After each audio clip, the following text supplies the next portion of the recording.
All right, so now, Krystal, let's move on. This one is fun and particularly personal for you. So Batya Unger Sargon is this, I'll just use my words here, a hack who decided that there was this MAGA lefty lane where you can love the president, sing his praises, support the president, but also pretend every step of the way like, well, I support him because I'm a lefty and he's doing left-wing things.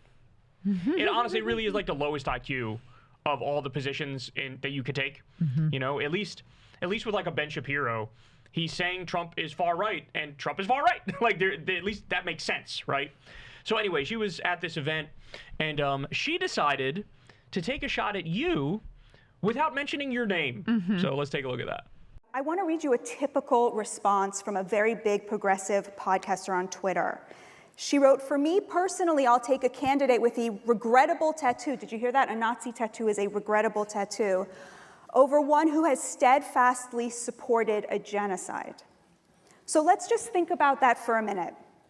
There's room in the progressive movement for a person with a tattoo honoring the perpetrators of an actual genocide, but not for those opposing the fiction that there was a genocide in Gaza. These are the same people defending this guy with a Nazi tattoo who spent years denouncing Zionists as genocide enablers, the same people who defended chants for globalize the Intifada, and we all know what that means, are now defending this guy with his Nazi tattoo, the same people who championed a mayoral candidate who doesn't believe that Israel has a right to exist as a Jewish state. This is what he has said, and that is literally the definition of Zionism.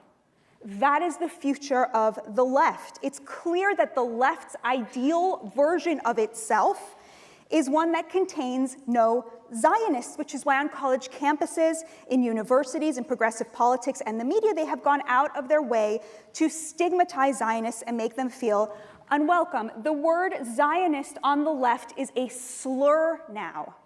Good. Your reaction? Yeah, exactly. I hope that is the future of the left. Correct. I mean, think about the basics of the moral test we're setting up here. Okay? Do you choose a candidate who has a bad tattoo that he regrets it got covered up, and with zero indications or signs that he's actually some sort of a secret Nazi? She doesn't even fucking believe that, right? Zero indications of that. Or do you support a candidate who, yes, has, in my words, steadfastly supported a genocide? Tattoo versus supports a genocide. This is the most easy and basic moral calculation anyone could possibly make. And I'm very glad to see that Mainers apparently agree with that, because people who are on the ground, Alex Seitzwald, who I actually used to work with at MSNBC, who is a Maine native and runs a news outlet there now, he went out and he talked to dozens of people trying to find one who had changed their support, who had been supporting Graham Plattner before and have decided to switch their support since the whole Nazi Reddit thing dropped. He cannot find a single person. So yes, Batya, that should be the direction of the Democratic Party, and you are correct. Some 80% plus of Democrats say this is a genocide. They overwhelmingly believe that the Israeli genocide supported by U.S. tax dollars is a moral abomination. They want to go in a different direction, and to support that at this point, yes, that is a slur. And that has nothing to do with being Jewish, by the way. That is about supporting an apartheid ethno-nationalist state that is committing a genocide. And if you don't oppose that, like, I'm sorry, this isn't like a purity test thing. This is the most basic moral bar that one could possibly pass. By the way, how's that fake ceasefire going? How's 100 that fake plus ceasefire going? Palestinians killed this week. 100 plus, and that just happened. Yeah. That just happened. That's on top of the, 30 plus different violations of the ceasefire, the peace deal that Israel did before that. And I think she was one of the idiots who was out there fucking celebrating, pretending like this thing was real. Yeah. I literally don't know what to do at this point with people who can't admit this is a genocide. I don't know what to do with people like that. Because it's like, the steel man I make of your argument is, oh, she's just stupid. like she's just a moron. Because outside of that, you're lying. It's either you're lying or you're an idiot. You know? They have it in their head that there's literally nothing that Israel could do that would constitute a genocide because of like the legacy of the Holocaust. Like, it's just impossible for Israelis. Is that the line? I genuinely believe that for people like her, there is nothing they could do that would convince them. It's just in their mind impossible to put that label on Israelis, and she connects Israel and Judaism very closely in her mind. And so, yeah, that is what it is. Because, I mean, just think about on the basic level.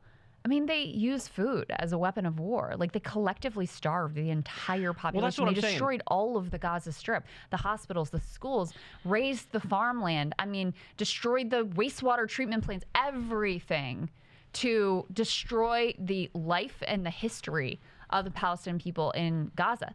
You can't look at that with anything approaching an unbiased view. And for what, I mean, you certainly can't say, oh, this is the most moral army in the world. But you can't look at that.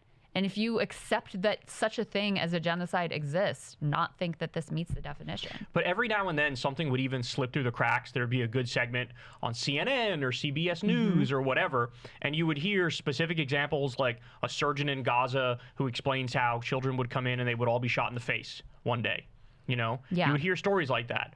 And to act like those don't exist, or you didn't see any of those or hear any of those, to act like, to your point, you didn't see that literally every hospital in Gaza has been attacked. Literally every school has been bombed. You didn't see the World Central Kitchen workers were massacred repeatedly. You didn't see that they've targeted UN buildings over and over. You didn't see this.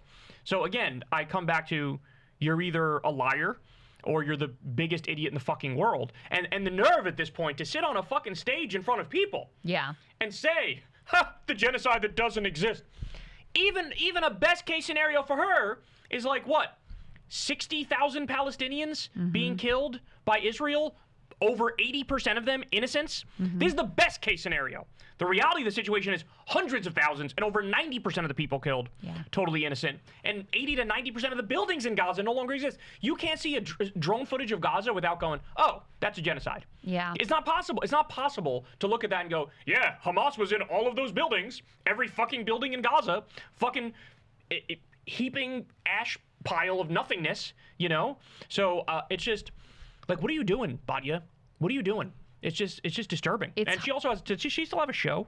Is she still on like News Nation or some shit? Making an ass of herself on a nightly basis? Isn't she at Free Press? I'm not sure. I haven't kept. She was thought in she had a TV Newsweek, show. and she's Free Press. Maybe she does. I think you're right. I think she does have some sort of a new news show.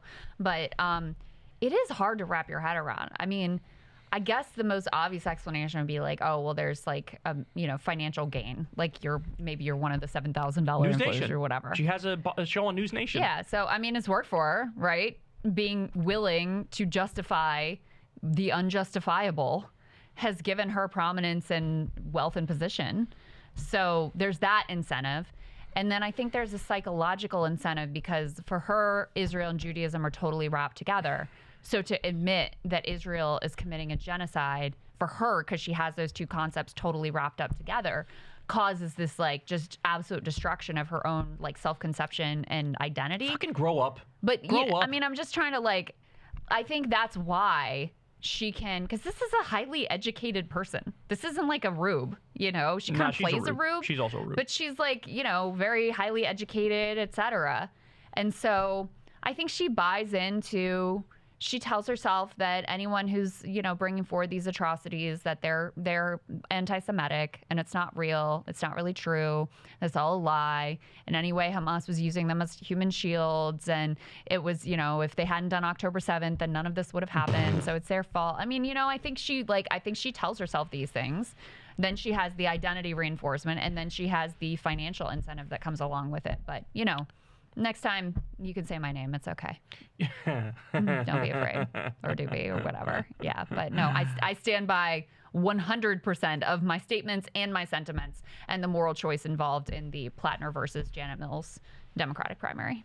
And remember, when she's not saying this, she's talking about how Trump is a populist, and he does actual lefty economic policy, which is why the left hates him. Supporting his stole their insane thunder. tariff policy, which is his whole economic policy is just utterly devastating for working class people. Like, even if you just think about the support for AI, you want to talk about the great replacement theory. Like, they actually want to use AI to literally replace all of human labor. And they're doing it. And you support this guy.